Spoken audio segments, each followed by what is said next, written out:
Early confidence misleads. Many confident answers fail on one detail. First question. What problem do SQL window functions solve compared to basic aggregation? A. They allow calculations across related rows without collapsing results. B. They speed up joins by default. C. They replace indexing strategies. D. They clean missing values.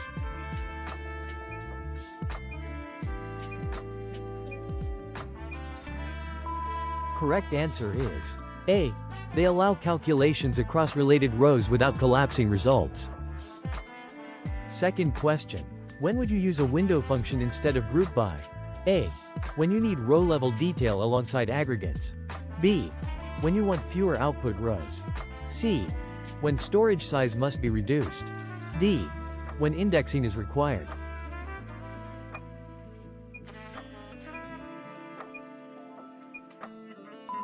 Correct answer is A. When you need row-level detail alongside aggregates. Third question. What does partition by control in a window function? A. How rows are grouped for the calculation. B. Which rows are filtered out. C. How tables are joined. D. How indexes are built.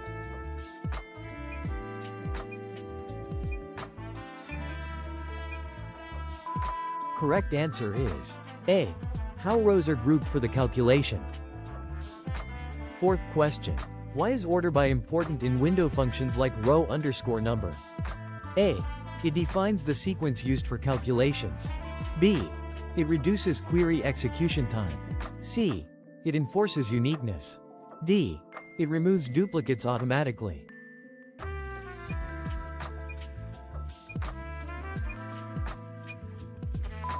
Correct answer is A. It defines the sequence used for calculations. Fifth question. Which use case fits window functions best? A. Computing running totals over time. B. Creating lookup tables. C. Normalizing schemas. D. Exporting CSV files.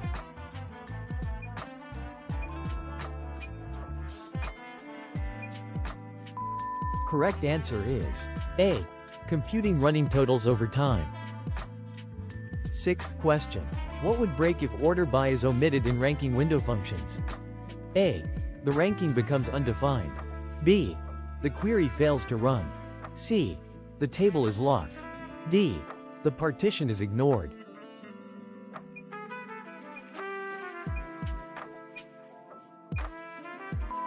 Correct answer is A. The ranking becomes undefined. Seventh question. What is a common mistake when using window functions? A. Expecting them to reduce the number of rows. B. Using too many partitions. C. Adding indexes after execution. D. Mixing data types.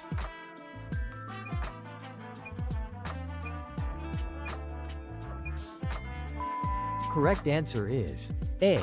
Expecting them to reduce the number of rows. Eighth question. How do window functions affect query output shape? A. They preserve the original number of rows. B. They collapse rows per group. C. They remove duplicates. D. They create nested tables.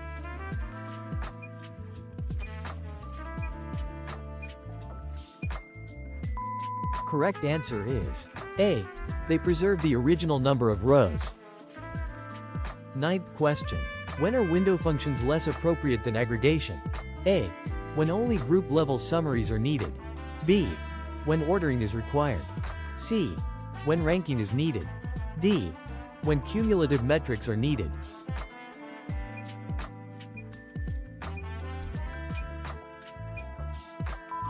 Correct answer is A. When only group-level summaries are needed. 10th question. What performance consideration applies to window functions? A. They can be expensive on large ordered partitions. B. They always scale linearly. C. They bypass memory limits. D.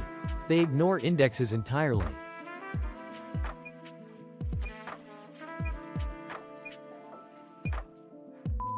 Correct answer is A.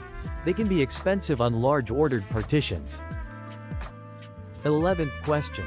What is the goal of a churn prediction system? A. Identify users likely to stop using a product. B. Predict daily active users. C. Optimize marketing creatives. D. Detect fraudulent transactions.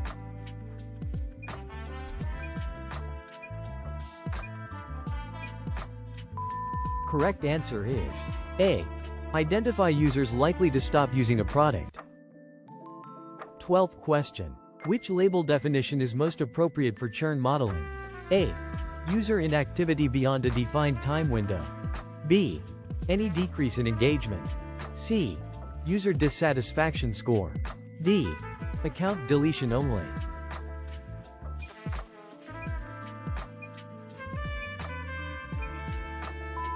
Correct answer is A. User inactivity beyond a defined time window. 13th question. What type of data leakage is common in churn prediction? A. Using future behavior in training features. B. Using categorical variables. C. Using normalization. D. Using class weights.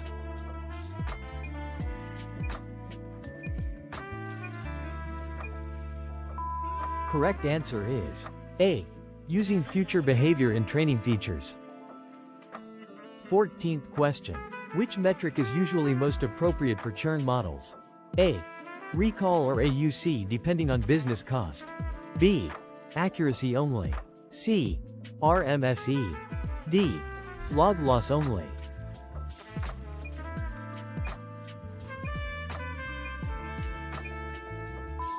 Correct answer is A. Recall or AUC depending on business cost. 15th question. Why is class imbalance a challenge in churn prediction? A. Churned users are usually a minority. B. Labels are noisy. C. Features are missing. D. Data is unstructured.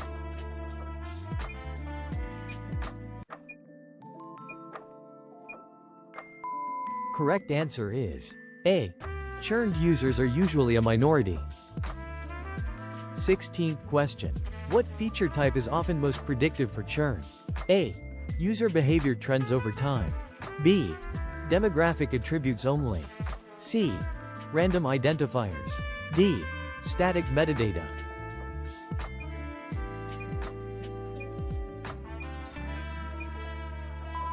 Correct answer is A. User behavior trends over time. 17th question. How would you validate a churn model in production? A. By monitoring prediction stability and outcomes. B. By retraining daily without checks. C. By removing validation data. D. By tracking training loss only.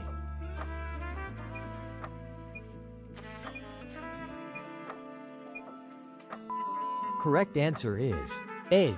By monitoring prediction stability and outcomes. 18th question. What is a realistic action after predicting churn?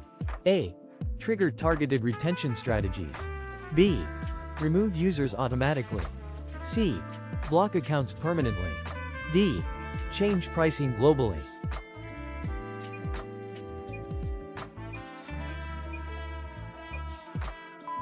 Correct answer is A. Trigger targeted retention strategies. 19th question. What could cause a churn model to fail after deployment? A. Changes in user behavior patterns. B. More training data. C. Higher model complexity. D. Feature scaling.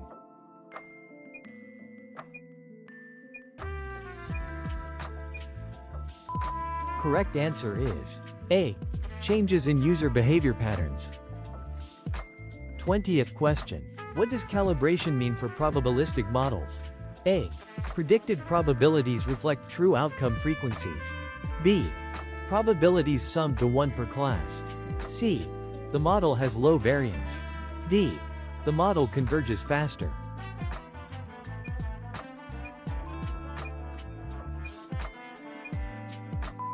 Correct answer is A.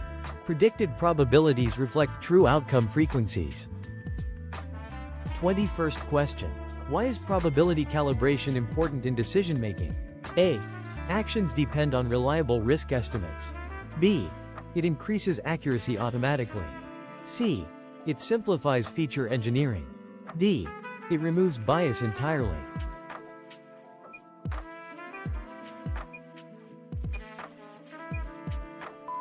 Correct answer is A.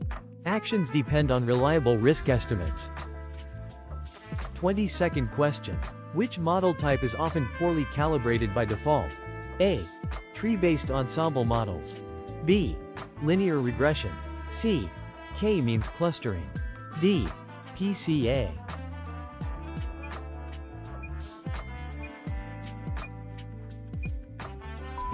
Correct answer is A. Tree-based ensemble models. 23rd question. What does overconfident prediction indicate? A. Probabilities are too extreme compared to reality. B. The model is underfitting. C. Labels are incorrect. D. Features are normalized.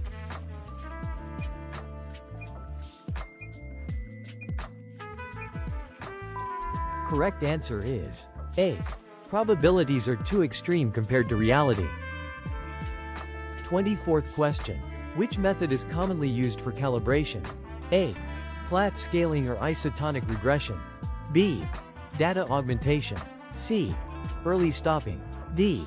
Feature hashing.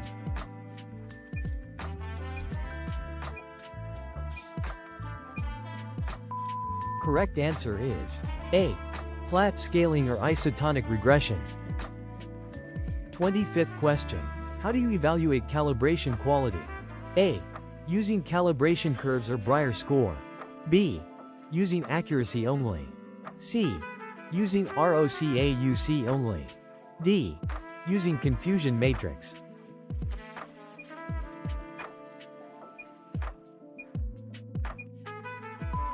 Correct answer is A. Using calibration curves or Breyer score. 26th question. When can calibration harm model performance? A. When applied on the training data directly. B. When probabilities are needed. C. When data is imbalanced. D. When cross-validation is used.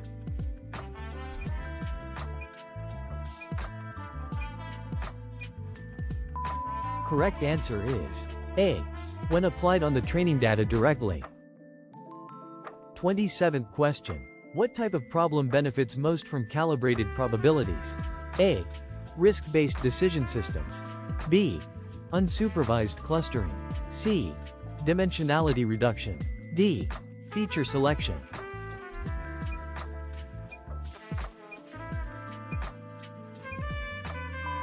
Correct answer is A. Risk-based decision systems. 28th question. What is the main objective of a pricing optimization model? A. Maximize profit under demand and constraint assumptions. B. Minimize model complexity. C. Predict customer churn. D. Improve ETL performance.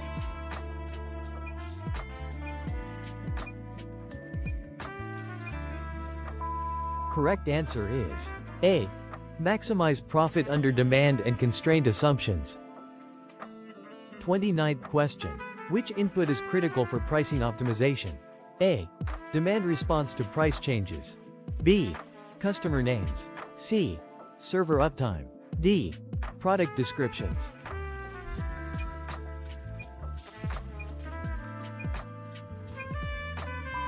Correct answer is A. Demand response to price changes. 30th question. What assumption commonly fails in real pricing models? A. Stable demand elasticity over time. B. Availability of data. C. Existence of constraints. D. Model interpretability.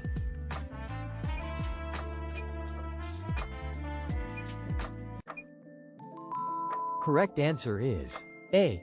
Stable demand elasticity over time. 31st question.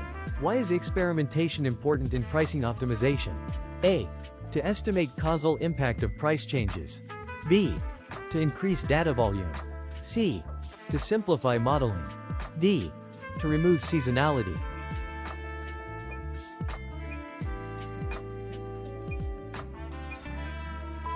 Correct answer is A. To estimate causal impact of price changes. 32nd question. What is a key risk of aggressive price optimization? A. Revenue loss due to incorrect elasticity estimates. B. Increased latency. C. Overfitting text data. D. Schema inconsistency.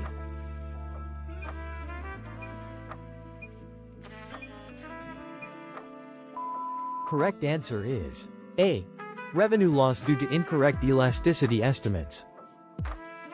33rd question. How do constraints affect pricing models? A. They limit feasible price ranges. B. They remove uncertainty. C. They guarantee optimal solutions. D. They increase data size.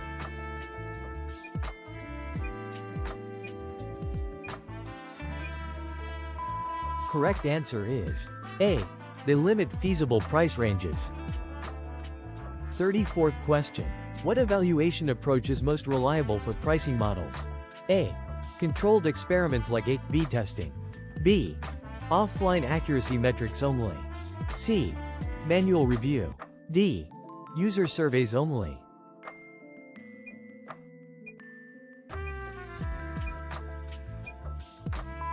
Correct answer is A. Controlled experiments like A/B testing. 35th question. Why might a simple pricing model be preferred initially? A. It is easier to monitor and explain. B. It always yields higher profit. C. It removes the need for testing. D. It adapts faster automatically.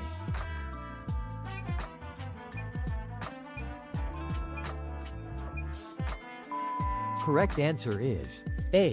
It is easier to monitor and explain. Last question. This question exposes real skill. 36th question. What signal indicates a pricing model needs retraining? A. Shift in customer response patterns. B. Higher training accuracy. C. Fewer features. D. Faster inference.